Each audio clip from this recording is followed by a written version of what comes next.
Abra sua Bíblia, por gentileza, em 1 Tessalonicenses, capítulo de número 4. Nós leremos dos versículos de número 9 até o versículo de número 12, mas se você puder, por gentileza, deixe a sua Bíblia aberta, que nós iremos analisar alguns versículos dessa carta. Eu gostaria que você compreendesse o ensino da carta antes de entendermos o ensino dessa porção da Escritura, do 9 ao 12 do capítulo 4 de 1 Tessalonicenses. Diz assim o texto bíblico: No tocante ao amor fraternal, não há necessidade de que eu vos escreva, porquanto vós mesmos estáis por Deus instruídos que deveis amar-vos uns aos outros. E na verdade estáis praticando isso mesmo, para com todos os irmãos em toda a Macedônia. Contudo vos exortamos, irmãos, a progredirdes cada vez mais, e a diligenciardes por viver tranquilamente, cuidar do que é vosso e trabalhar com as próprias mãos, como vos ordenamos, de modo que vos porteis com dignidade para com os de fora e de nada venhais a precisar. Vamos orar? Tua palavra foi aberta, bendito Senhor, mas somente Tu podes abrir o nosso coração e falar ao nosso coração. Então rogamos que o Teu Santo Espírito faça isso nessa manhã, que abras o nosso coração, abras o nosso entendimento, a fim de compreendermos a verdade do Senhor e colocá-la em prática na nossa vida diária, para a glória do Senhor e para a felicidade do Teu povo, para o avanço do Teu Evangelho aqui na terra. É nossa oração em nome de Jesus. Amém. Como nós podemos viver a vida cristã esperando o retorno do Senhor Jesus Cristo? Como viver à luz do fato de que Jesus voltará? Esse parece ser o tema da primeira carta aos Tessalonicenses. Se você observar, ao final de cada capítulo dessa carta, o apóstolo Paulo, depois de escrever sobre vários assuntos, ele sempre volta a esse tema do retorno do Senhor Jesus. No versículo de número 10, ele vai falar da conversão dos Tessalonicenses, e ele diz que eles voltaram-se dos ídolos para Deus, para servirem o Deus vivo e verdadeiro. O verso de número 10 diz: E para aguardardes do céu o seu Filho, a quem ele ressuscitou dentre os mortos, Jesus que nos livra da ira vindoura. No capítulo de número 2, ele muda o assunto. Ele fala sobre outras coisas, mas ao final do capítulo de número 2, ele diz assim, no verso de número 19, Pois quem é a nossa esperança, ou alegria, ou coroa, em quem exultamos na presença de nosso Senhor Jesus em sua vinda? Não sois vós? Retoma o tópico da vinda de Jesus. No capítulo de número 3, o apóstolo Paulo ora pelos Tessalonicenses, e ele diz no verso de número 12, O Senhor vos faça crescer e aumentar no amor uns para com os outros, e para com todos, como também para conosco, a fim de que seja o vosso coração confirmado em santidade e isento de culpa, na presença de nosso Deus e Pai, na vinda de nosso Senhor Jesus, com todos os santos. Capítulo de número 4, você pensa que ele se esqueceu do assunto, mas ele não se esquece.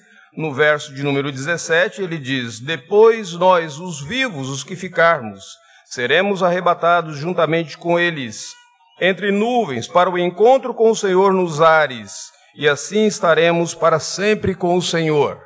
No capítulo de número 5, novamente, ele retoma o assunto, e no verso de número 23, ele diz, O mesmo Deus da paz vos santifique em tudo, e o vosso espírito, alma e corpo sejam conservados íntegros e irrepreensíveis na vinda de nosso Senhor Jesus. Em todo o capítulo, depois de tratar de diferentes assuntos, ele fecha o capítulo fazendo menção ao retorno do Senhor Jesus. É como se o apóstolo Paulo quisesse que os seus leitores originais, e também eu e você, considerássemos todas as coisas dessa vida, tudo que nós passamos, o que nós enfrentamos, nossos relacionamentos, todos eles, à luz do fato de que Jesus Cristo voltará. Com isso, nós podemos observar o seguinte: as nossas aflições, nossos problemas, nossas dificuldades nessa vida não terão a última palavra. Somente quando Jesus voltar é que nós receberemos dele a última palavra sobre alguns aspectos dessa vida.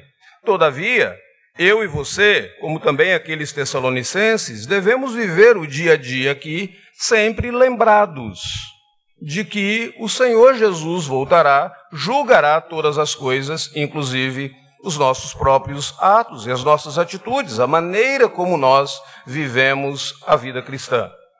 Dentro desse arcabouço é que ele começa o capítulo de número 4. O capítulo de número 4, ele inicia dizendo assim: finalmente, irmãos, nós vos rogamos e exortamos no Senhor, que como de nós recebestes, quanto à maneira que deveis viver e agradar a Deus. Em outras palavras, ele está dizendo, existe uma maneira que você, cristão, pode viver e agradar a Deus.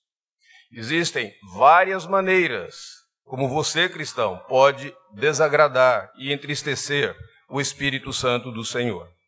Capítulo 4, então, ele começa a ensinar para esses tessalonicenses, e para mim e para você também, como é essa vida que nós podemos agradar a Deus, podemos glorificar a Deus no nosso dia a dia. E ele faz isso de duas maneiras. Primeiro, ele aborda um aspecto negativo. Ele diz o que vocês não devem fazer. E depois ele aborda um aspecto positivo. No aspecto negativo, ele vai dizer o seguinte: o que vocês não podem fazer? Vocês não podem se envolver com a imoralidade. Do versículo de número 1 até o versículo de número 8, ele vai falar sobre, para os cristãos tessalonicenses, que eles deveriam se abster da imoralidade. Tessalônica era uma cidade grega, era uma cidade muito importante na Macedônia, e como uma cidade grega, era uma cidade onde os seus habitantes, os seus moradores era muito comum para eles terem procedimentos imorais, eles se envolverem com a imoralidade. A palavra que o apóstolo Paulo usa aqui para imoralidade é um termo grego, porneia, de onde vem a palavra pornografia, que engloba tudo, engloba não apenas adultério, mas engloba qualquer tipo de procedimento imoral que não agrada, que não honra o Senhor Deus. Paulo diz, se você quer viver uma vida que agrada a Deus, abstenha-se de todas essas coisas. E é muito interessante, significativo você pensar nisso, porque, embora não vivamos na Tessalônica, nós vivemos em uma sociedade também que faz muitas concessões imorais. Eu e você, como cristãos, muitas vezes temos que lutar até mesmo para saber em que colocamos nossos olhos, o que nós podemos ver, o que nós não podemos ver, como que nós podemos dizer não a algumas dessas concessões. Muitas vezes nós nos sentimos como um peixe nadando no oceano, circundado por toda essa imoralidade, sendo muitas vezes influenciado por esse meio, e aí nós já perdemos alguns dos padrões. Paulo coloca que isso é uma questão tão séria, mas tão séria, que no finalzinho, no versículo de número 8, ele vai dizer: contra essas coisas, contra essa vida de imoralidade, Deus é o vingador. Em outras palavras, ele está dizendo, se você se envolve nesse relacionamento imoral, você tem o próprio Deus como seu inimigo. Portanto, se você quiser viver uma vida que agrade a Deus, negativamente, abstenha-se de toda forma da imoralidade. Versículo de número 9 até o versículo de número 12, ele vai apresentar o aspecto positivo. Se eu devo me abster da imoralidade, se é isso que eu não devo fazer, o que eu devo fazer de fato? Verso de número 9 e 12, ele diz assim, no tocante ao amor fraternal. Aqui ele fala sobre esse amor que deve caracterizar os cristãos. A palavra que ele utiliza aqui é a palavra Filadelfia ou Filadélfia. Nós a conhecemos pelo nome da cidade americana, que é muito influente. Paulo fala sobre esse amor fraternal. E é engraçado que ele já havia orado por isso.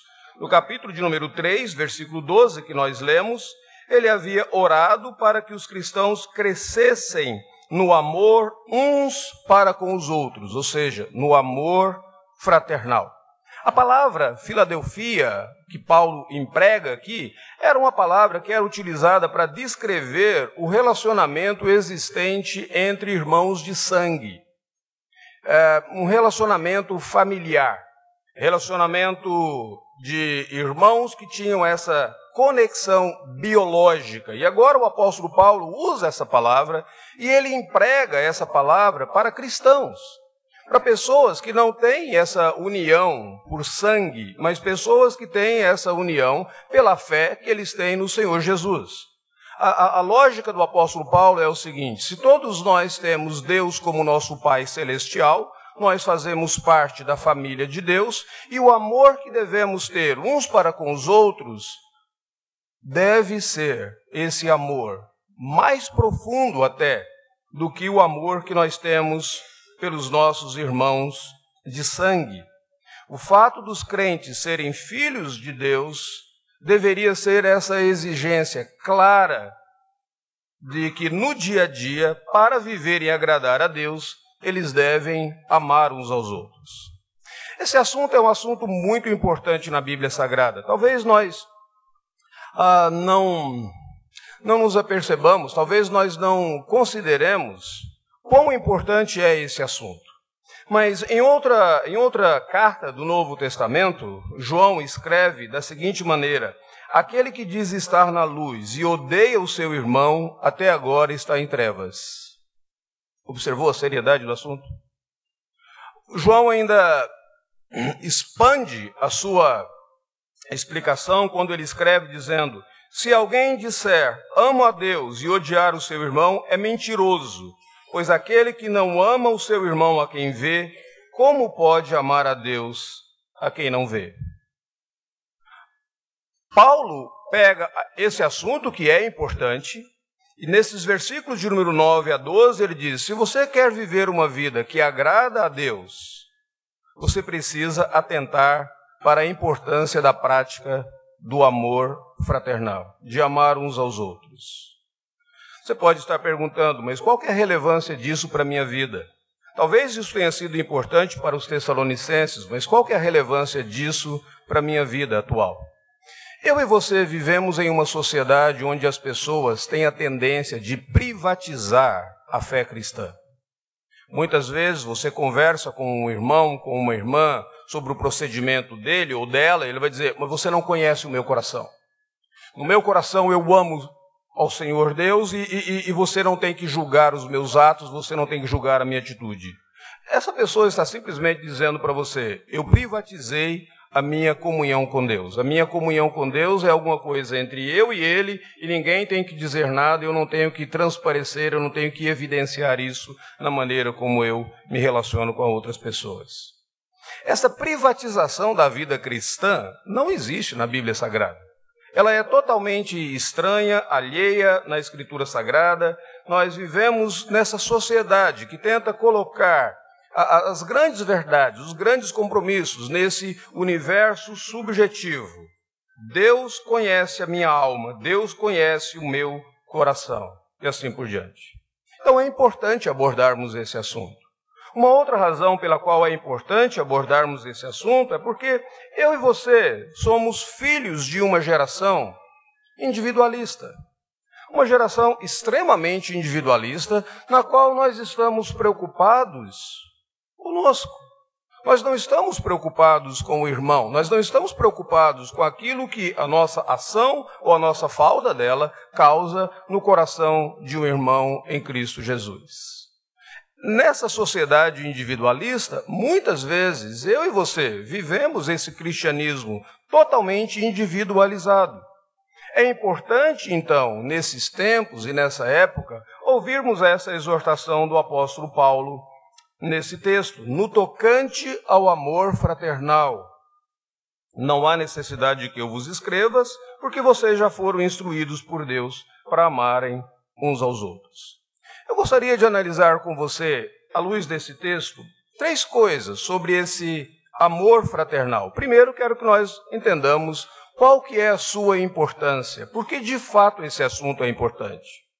Segundo, eu gostaria que nós compreendêssemos qual que é o seu modus operandi, qual que é o processo pelo qual nós devemos praticá-lo.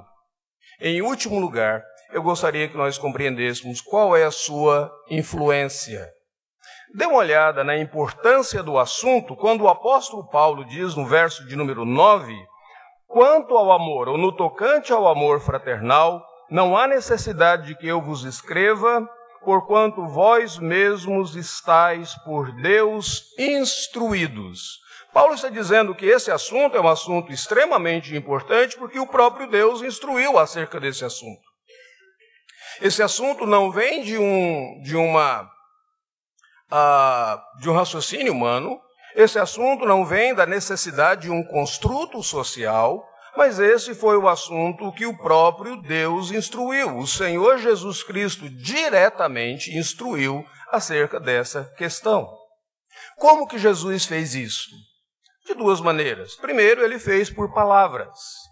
Se você se lembrar dos ensinamentos do Senhor Jesus, lá no Evangelho de João, bem próximo, bem antes da sua morte, ele reuniu os seus discípulos, ele disse, nisto conhecerão todos que sois os meus discípulos, se tiverdes amor uns para com os outros.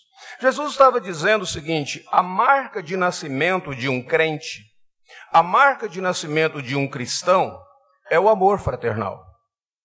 É muito interessante você pensar nisso, porque hoje em dia nós vivemos numa época onde nós falamos assim, o que é mais importante na vida cristã é o conhecimento teológico que uma pessoa possui.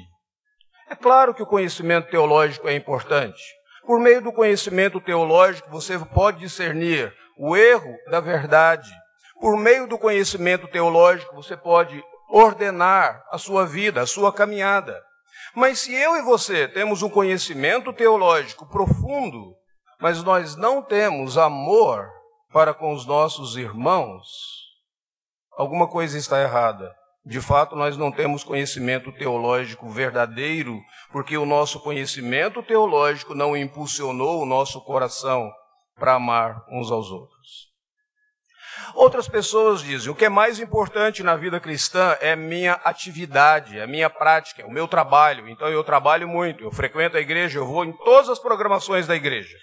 Eu vivo um verdadeiro ativismo, eu leio a Bíblia X horas por dia, eu oro tantas vezes, assim por diante e tal, e eu tenho a minha vida, a minha agenda de atividades cristãs é uma agenda totalmente repleta.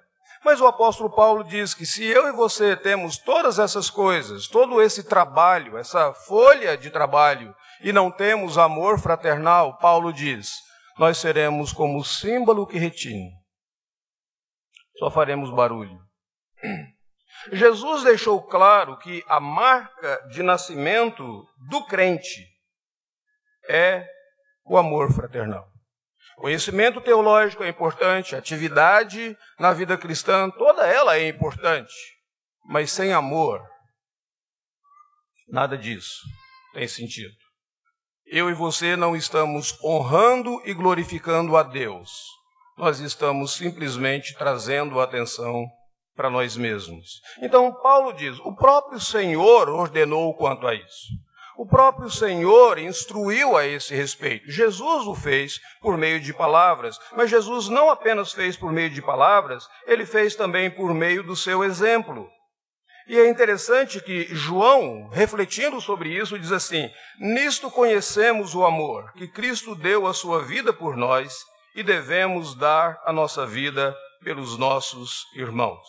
O exemplo do Senhor Jesus Cristo, o primogênito de Deus, ao abdicar abrir mão temporariamente do seu status de glória e entrar num estado de humilhação, de assumir carne, sangue, viver debaixo da lei, conviver conosco em um mundo marcado e afetado pelo pecado, ser humilhado, ter o sofrimento de ser tentado por uma das suas criaturas, o Satanás, e ir para a cruz do Calvário. João reflete sobre todas essas coisas e diz, tudo isso foi um ato de amor de Jesus.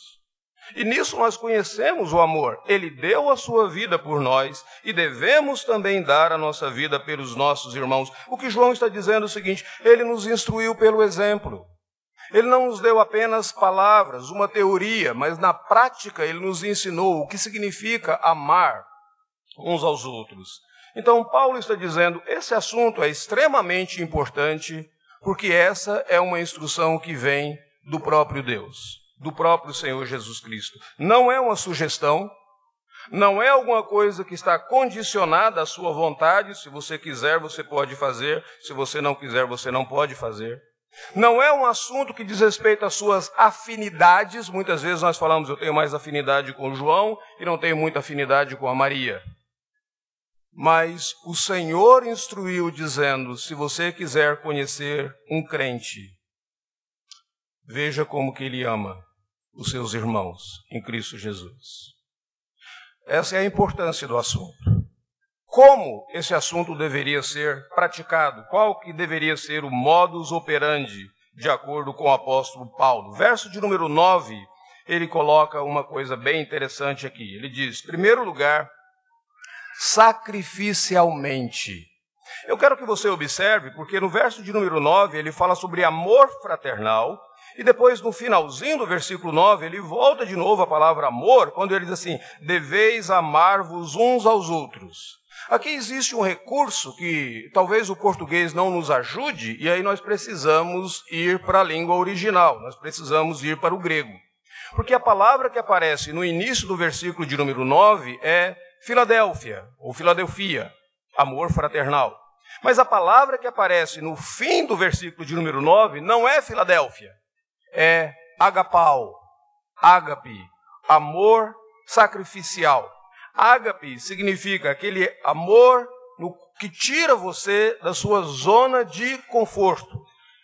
Esse é o termo bíblico mais utilizado para descrever o amor de Deus por nós. Deus amou o mundo de tal maneira que deu o seu Filho. Ele saiu da sua zona de conforto, ele entregou quem ele tinha de melhor por mim e por você. Então, esse é o amor sacrificial. Então, quando Paulo instrui os tessalonicenses como eles deveriam amar, ele diz, vocês deveriam amar sacrificialmente. Vocês deveriam amar não apenas quando vocês querem, mas vocês deveriam amar saindo da zona de conforto de vocês, tomando aquelas atitudes que muitas vezes faz com que vocês morram para vocês mesmos, morram para os seus direitos, morram para algumas das suas perspectivas individuais, e você estende os braços para acolher um irmão ou uma irmã. Deixa eu ler para vocês uma frase do C.S. Lewis, no livro dele chamado Os Quatro Amores. Quando o C.S. Lewis fala dessa dificuldade que muitas vezes nós temos quando nós amamos, e uma das grandes dificuldades é mais ou menos o seguinte: se eu amar dessa maneira, se eu amar sacrificialmente, eu serei muito vulnerável, e eu não gosto de ser vulnerável, de estar numa situação de vulnerabilidade. C.S. Lewis, escrevendo sobre o assunto, ele disse, amar é ser vulnerável. Ame qualquer coisa e o seu coração ficará ferido e possivelmente quebrado. Se você quiser manter o seu coração intacto, você não deve dá-lo a ninguém, nem mesmo a um animal. Embrulhe-o com distrações, com hobbies, guarde-o na caixa do seu egoísmo, mas até naquele baú seguro do seu egoísmo, escuro, sem emoções, o seu coração será mudado. Ele não será quebrado, mas ele vai se tornar duro, impenetrável, irredimível. Ou seja, você não ama ninguém, você não é vulnerável, seu coração não será quebrado, mas você se torna uma pessoa amarga, dura, impenetrável. Você olha as pessoas olham para o seu semblante, e o seu semblante é de uma pessoa dura, porque você não quis ser vulnerável para amar uns aos outros. Eu costumo dizer para os casais jovens na igreja que Enquanto você não tem filhos, o seu casamento é um estágio de lua de mel. No momento em que nasce a criança, ou no momento que a esposa fica grávida, você começa a entender o significado da palavra amor sacrificial. Você será retirado da sua zona de conforto. Você terá que acordar no meio da noite, você terá que trocar algumas fraldas, você terá que ficar preocupado em levar essa criança para o hospital, se está febril, se não está febril, e você aprende um pouquinho do significado da palavra amor sacrificial. E quando essa criança cresce, continua sendo seu filho, continua sendo a sua filha. Não importa quantos anos ele ou ela tem, você sempre ficará preocupado. Onde ele está, o que ele está fazendo, o que passa na mente dela, com quem ela se encontra nesse momento, que horas que ela vai chegar em casa, ou como que está o casamento dela, como que está o casamento dele, será que eles se relacionam bem? Eu preciso intervir, não preciso intervir, o que eu faço agora? Você passa a se preocupar com outra pessoa. É isso que o apóstolo Paulo está dizendo no verso de número 9. Se você quiser saber como amar o seu irmão em Cristo Jesus, ame-o sacrificialmente. Saia da sua zona de conforto. Abra mão dos seus direitos. Faça esse sacrifício e ame-o em Cristo Jesus. No verso de número 10 em diante, Paulo diz que não apenas sacrificialmente, mas nós devemos amar extensivamente.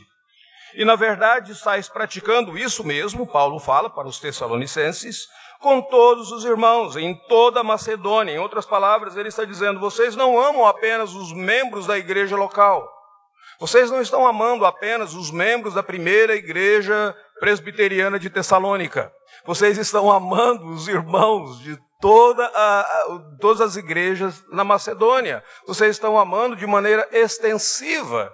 E as pessoas, ouvindo sobre esse amor de vocês, falam da repercussão que a nossa visita, que a nossa estada no vosso meio teve. Se você observar, depois, em casa, leia por gentileza Atos capítulo 17, e você verá quanto tempo o apóstolo Paulo ficou naquela cidade de Tessalônica, e você vai observar que a Bíblia Sagrada apenas registra que ele esteve lá 3 sábados. 3 sábados apenas, pregando o Evangelho, instruindo, e aquilo causou um impacto tão grande naqueles irmãos, que aqueles irmãos começaram a praticar a vida cristã, vivendo de uma maneira que agradava a Deus e praticando o amor fraternal, não apenas com os membros da igreja local, mas também extensivamente. É como se Paulo estivesse dizendo, o amor não faz acepção de pessoas. Não adianta você dizer, eu só amo fulano de tal porque eu me dou bem com ele. Jesus certa vez disse, se você ama aquelas pessoas que te fazem o bem, você não é melhor do que um fariseu. Ele falou isso para os discípulos dele, Mateus capítulo de número 6. Agora o apóstolo Paulo diz, esse amor fraternal, ele é extensivo. Não apenas àqueles que estão próximos a você, mas a outros. E no verso de número 11, ele ainda nos dá uma outra dica sobre como nós podemos praticar esse amor fraternal. Ele diz no verso de número 11 que nós devemos, aliás, finalzinho do verso de número 10. Contudo, irmãos, nós vos exortamos a progredirdes cada vez mais e diligenciardes por viver tranquilamente. Paulo diz, vocês já estão fazendo isso, vocês já estão praticando isso. Mas eu digo para vocês que vocês façam maior progresso nessa prática. É como se ele estivesse dizendo o seguinte, nesse assunto ninguém se gradua. Você pode se graduar na faculdade, depois que você obteve o seu grau de bacharelado, você vai para um mestrado, e depois você vai para um doutorado. E depois, qualquer outra coisa que você fizer, será tido como um pós-doutorado, que não vai significar muita coisa. E você, a cada vez que você completa um desses graus, você graduou em uma matéria, você fechou um círculo. Paulo está dizendo, na questão do amor fraternal, ninguém se gradua. Vocês já estão praticando, mas eu exorto a vocês que vocês continuem a progredir cada vez mais. Existe sempre algo mais para aprender. E talvez fique na sua mente, por que nesse assunto, então, ninguém se gradua? Você se lembra quando o apóstolo Paulo diz assim, agora, pois, permanecem a fé, a esperança e o amor. Esses três, porém, o maior desses é o amor. Por que o amor é maior do que a fé e do que a esperança? Porque fé e esperança, você só precisa delas enquanto você está na terra. Quando você chegar no céu, você não precisará exercer fé. Fé é a convicção de coisas que se esperam.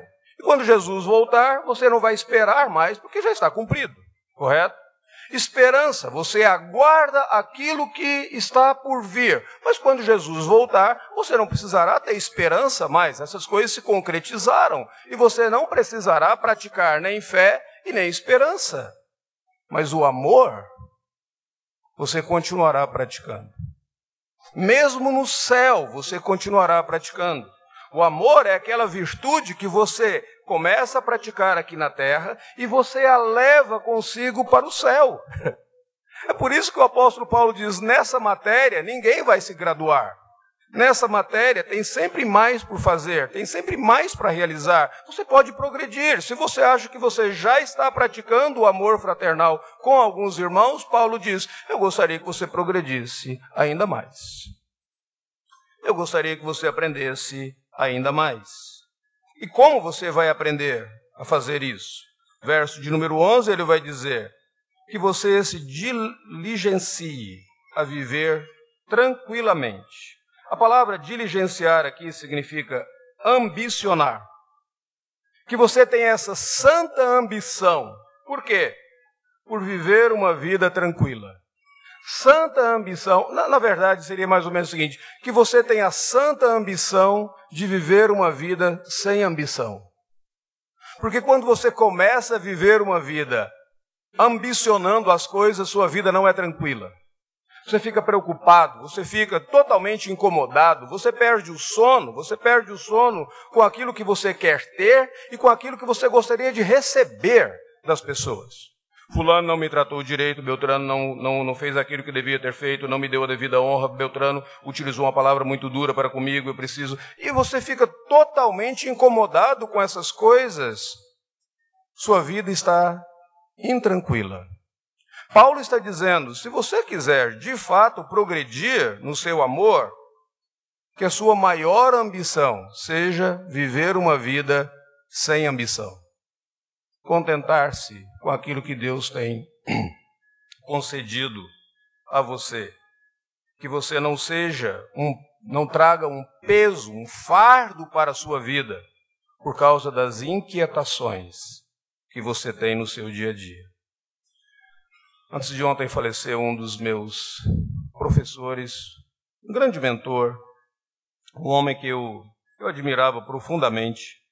Eu via muito das virtudes de Cristo nele. E com ele eu aprendi uma coisa muito interessante na Bíblia Sagrada, a ler o Salmo de número 131 ao avesso. O Salmo de número 131 diz assim, Senhor, não é soberbo o meu coração, e nem altivo o meu olhar. Não ando eu a procurar grandes coisas, nem coisas demasiadamente grandes para mim. Por certo, eu fiz calar e sossegar a minha alma. Como a criança desmamada nos braços da minha mãe, assim é minha alma para contigo. Quando você coloca o salmo avesso assim, Senhor, o meu coração é orgulhoso, e eu olho para as pessoas de cima para baixo. Por causa disso, não existe quietude na minha alma. Eu sou uma criança birrenta nos braços da minha mãe. Por causa disso, eu não tenho paz, nem agora e nem nunca. Você já viu esse quadro? Talvez não do primeiro, do Salmo 131, mas os salmos avessas. Muitas vezes é o meu coração, é o seu coração.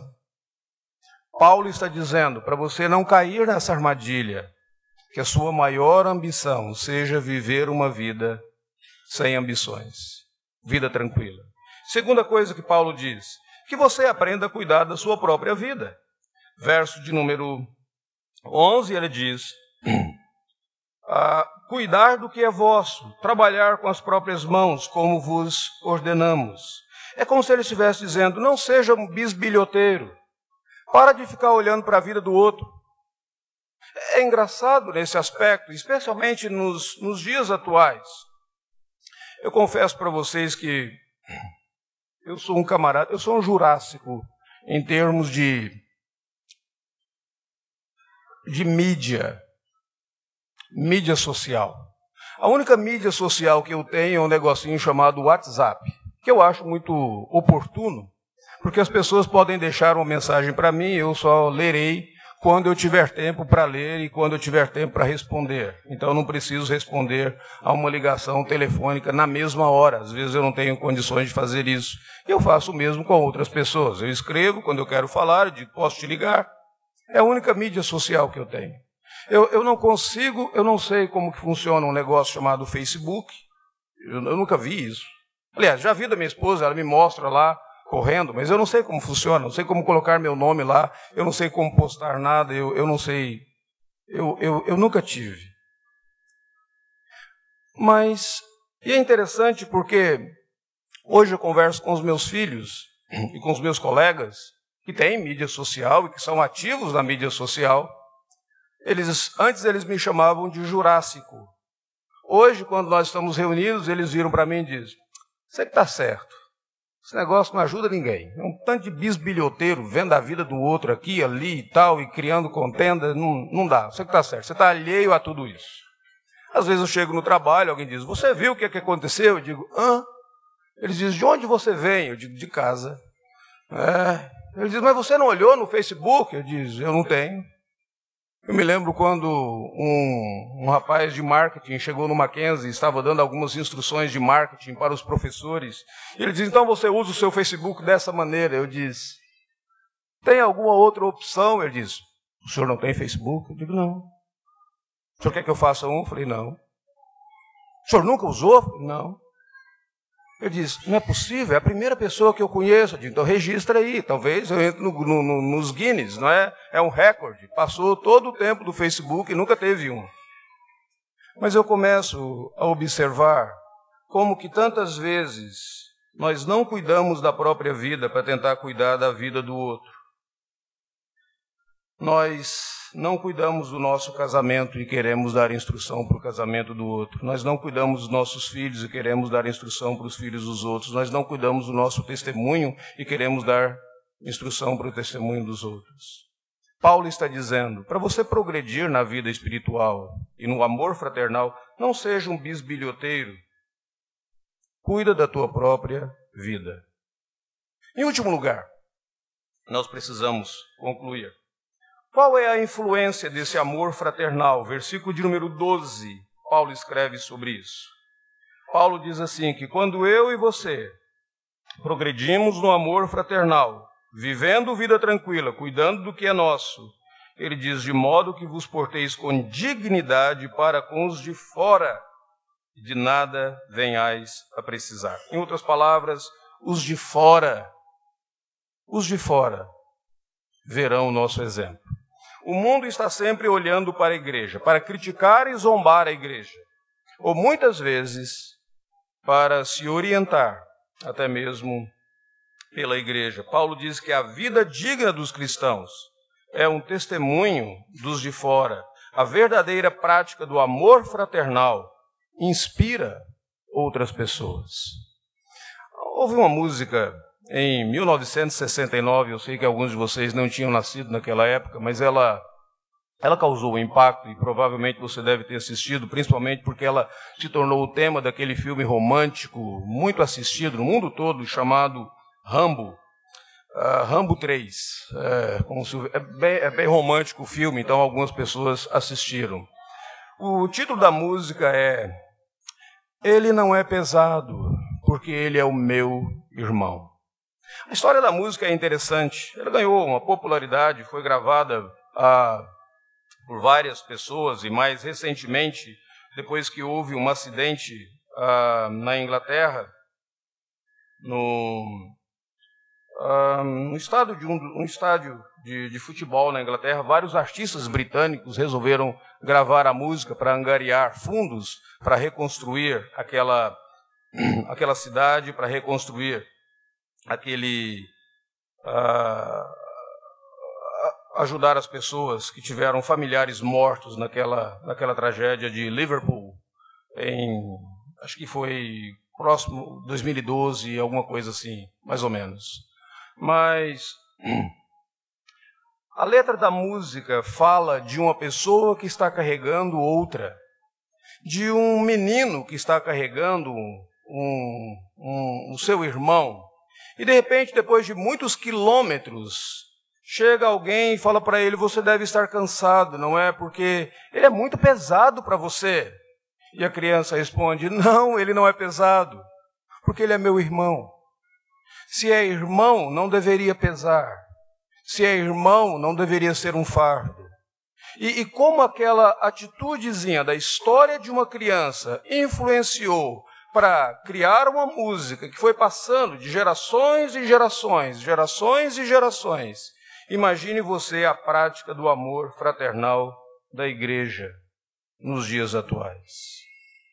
Como que nós podemos concluir isso? Paulo está dizendo: se você quiser viver uma vida que agrade a Deus, fuja da imoralidade, mas pratique o amor fraternal. Por quê? Verso de número 9, Paulo diz assim: no tocante ao amor fraternal não há necessidade de que eu vos escreva, porquanto vós mesmos estáis por Deus instruídos. Ele usa uma palavra totalmente diferente aqui. Você nunca encontrará essa palavra em nenhuma literatura grega, em nenhum outro lugar do Novo Testamento. Ele une duas palavras. Ele usa a palavra theodidáticos, ensinado por Deus. É como se Paulo estivesse dizendo o seguinte: Deus mesmo ensinou vocês quanto à prática do amor fraternal. Então, quando você vê uma igreja praticando o amor fraternal, você vê nessa igreja a evidência de que Deus está operando na vida dessa igreja. Quando você vê um crente praticando o amor fraternal, você vê a evidência de que Deus está operando no coração desse crente. Isso é uma coisa fantástica, porque isso é o cumprimento de uma profecia lá do Antigo Testamento. Lá no Antigo Testamento, o povo de Deus era instruído por Moisés, era instruído pelos profetas, mas lá no livro de Isaías, quando diz assim: quando vier o servo sofredor, o Messias, Isaías 54, todos os teus filhos serão ensinados pelo Senhor. E agora Paulo diz assim: vocês mesmos foram instruídos por Deus.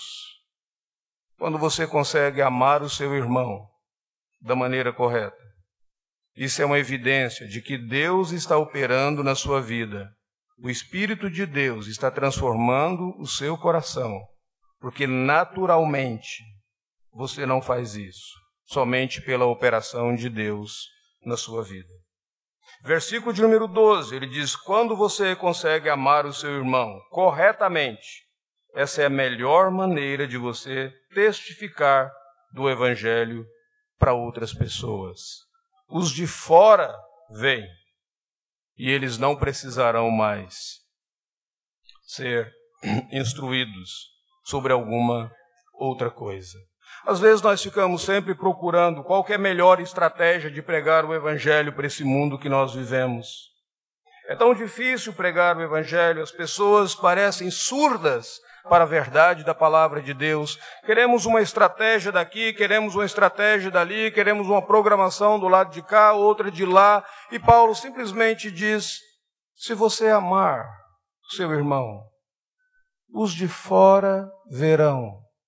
Nisso conhecerão que sois meus discípulos, se tiverdes amor uns para com os outros. É um assunto importante, porque foi Deus que instruiu. É um assunto relevante para mim e para você, por vivermos nesse período de individualismo. É um assunto que não deve ser desprezado. Como fazer? Saia da sua zona de conforto. Saia da sua zona de conforto. Estenda a mão. mortifique seus próprios impulsos, seus próprios direitos tantas vezes. Ame extensivamente, sem acepção de pessoas. Ame profundamente, sempre crescendo. Você pode fazer melhor do que isso.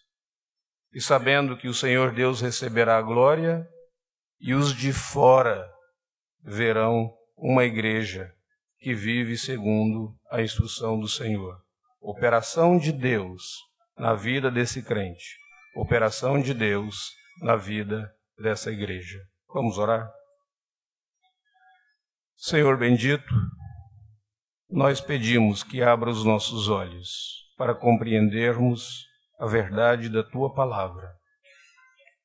Mas pedimos que o Senhor abra também o nosso coração para, como aquela terra na qual a semente caiu e produziu 100%, que essa mensagem tenha produção e dê frutos no nosso coração. Não permita que o nosso coração seja aquele que está fechado num baú, rígido, impenetrável, impermeável, correndo o risco de ser irredimível. Mas que o Teu Santo Espírito opere no nosso coração, transforme a nossa vida e dê-nos a graça de vivermos para a Tua honra e para a Tua glória, em o nome do Senhor Jesus. Amém.